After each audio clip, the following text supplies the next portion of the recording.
Office ವಾಶ್ರೂಮಲ್ಲಿ ಸಾಧನನ್ನ ಕೂಡಕ್ಕೆ ಅವಳು ಮೊಬೈಲ್ನ ಕದ್ಕೊಂಡು ಹೋಗಿದ್ರಲ್ಲ, ಅದಕ್ಕೆ ನಾನೇ ಹೋಗಿ ಕಂಪ್ಲೇಂಟ್ ಕೊಟ್ಟು ಬಂದಿದ್ದೆ.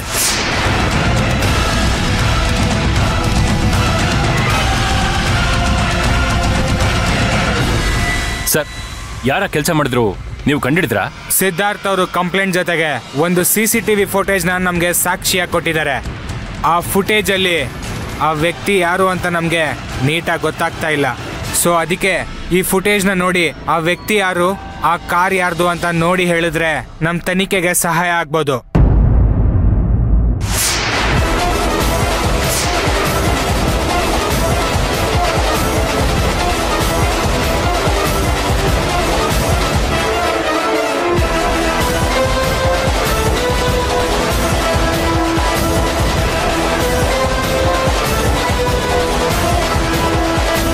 ಕಾರು ಮಂತ್ರನ್ ಕಾರ್ ತರನೇ ಇದೆಯಲ್ಲ, ಆ ಲೇಡಿ ಹಾಕೊಂಡಿರೋ ಡ್ರೆಸ್ ಕೂಡ ಮಂತ್ರದೇ ಇದ್ದಂಗಿದೆಯಲ್ಲ.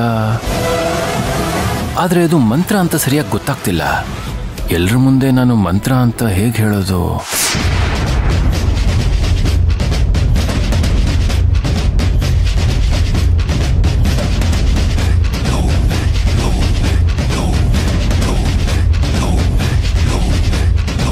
ಯಾರಿಗಾದ್ರೂ ಗೊತ್ತಾಯ್ತಾ ಈ ಲೇಡಿ ಯಾರು ಅಂತ?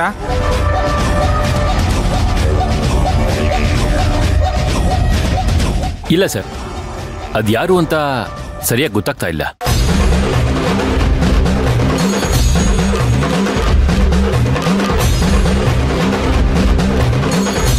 ಅಲ್ಲ, ನೇರವಾಗಿ ನೋಡಿದ್ರೇನೆ ಕೆಲವೊಂದ್ಸಲ ಇವ್ರೆ ಅಂತ ಹೇಳೋದಕ್ಕಾಗಲ್ಲ. ಅಂಥದ್ರಲ್ಲಿ ಇದ್ರಲ್ಲಿ ಯಾರು ಅಂತಾನೆ ಗೊತ್ತಾಗ್ತಿಲ್ವಲ್ಲ. ಈ ವಿಡಿಯೋದಲ್ಲಿರೋರು ಯಾರು ಅಂತ ಸರಿಯಾಗಿ ಕಾಣಿಸ್ತಿಲ್ವಲ್ಲ. ಅಂಥದ್ರಲ್ಲಿ ಯಾರು ಅಂತ ಹೇಗೆ ಹೇಳಕ್ಕಾಗುತ್ತೆ? ಯಾರಿಗೂ ಇವ್ರು ಗುರ್ತು ಸಿಗ್ತಿಲ್ಲ ಅಂದ್ರೆ ಹೇಗೆ? ಮಂತ್ರ ಅವ್ರೆ, ನಿಮಗ್ ಗೊತ್ತಾಯ್ತಾ? ಇಲ್ಲ, ನನಗೆ ಗೊತ್ತಾಗಿಲ್ಲ ಸರ್. ಅದೆಲ್ಲ ಹಾಗಿರ್ಲಿ, ನಿಮ್ಮೇಲೆ ನಂಬಿಕೆ ಇಟ್ಟು ಕಂಪ್ಲೇಂಟ್ ಕೊಟ್ಟಿದೀವಿ. ಅದ್ಯಾರು ಅಂತ ನೀವೇ ಕಂಡುಹಿಡಿಬೇಕು. ಹೌದು ಸರ್, ಈ ರೀತಿ ಕೆಲಸ ಯಾರೇ ಮಾಡಿರ್ಲಿ ಖಂಡಿತ ಅವ್ರನ್ನ ಹಿಡಿದು ಕಾನೂನು ಪ್ರಕಾರ ಅವ್ರಿಗೆ ಶಿಕ್ಷೆ ಕೊಡಿಸ್ಲೇಬೇಕು. ಓಕೆ, ನಾವು ಈ ತನಿಖೆನ ತುಂಬಾ ಗಂಭೀರವಾಗಿ ತಗೋತಾ ಇದ್ದೀವಿ. ಈ ತನಿಖೆ ಮುಗಿಯೋವರೆಗೂ ಸಾಧನ ಅವರಾಗ್ಲಿ, ಅರ್ಚನಾ ಅವರಾಗ್ಲಿ, ಮಂತ್ರ ಅವರಾಗ್ಲಿ ಯಾರು ನಮ್ಮ ಪರ್ಮಿಷನ್ ಇಲ್ಲದೆ ಊರ್ ಬಿಟ್ಟು ಆಚೆ ಹೋಗ್ಬಾರ್ದು. ಎನಿ ಟೈಮ್ ನಾವು ವಿಚಾರಣೆಗಂತ ನಿಮ್ಮನ್ನ ಸ್ಟೇಷನ್ ಕರಿತೀವಿ.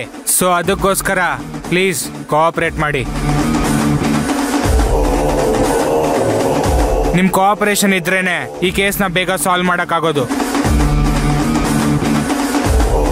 ಇನ್ನೊಂದೆರಡು ದಿನದಲ್ಲಿ ಅಪರಾಧಿ ಯಾರು ಅಂತ ಕಂಡಿಡ್ದು ಬಿಡ್ತೀವಿ.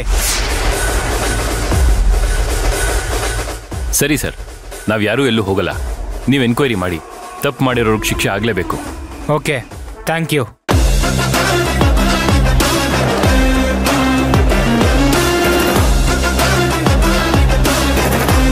ವಿಡಿಯೋ ಫುಟೇಜ್ ಸಿಕ್ಬಿಟ್ಟಿದೆ. ಪೊಲೀಸವರು ನನ್ನನ್ನೇ ಟಾರ್ಗೆಟ್ ಮಾಡ್ತಿದ್ದಾರೆ. ಅದೇನಾದ್ರೂ ನಾನೇ ಅಂತ ಗೊತ್ತಾದ್ರೆ ಅಷ್ಟೇ ನನ್ನ ಕತೆ. ಇದನ್ನ ಸಿದ್ಧಾರ್ಥ್ ಮಾಡಿರಲ್ಲ, ಇದ್ರ ಹಿಂದೆ ಖಂಡಿತ ಸಾಧನನೇ ಇರೋದು. ತಪ್ಪು ಮಾಡಿರೋ ನಿನಗೆ ಆದಷ್ಟು ಬೇಗ ಶಿಕ್ಷೆ ಆಗಲೇಬೇಕು.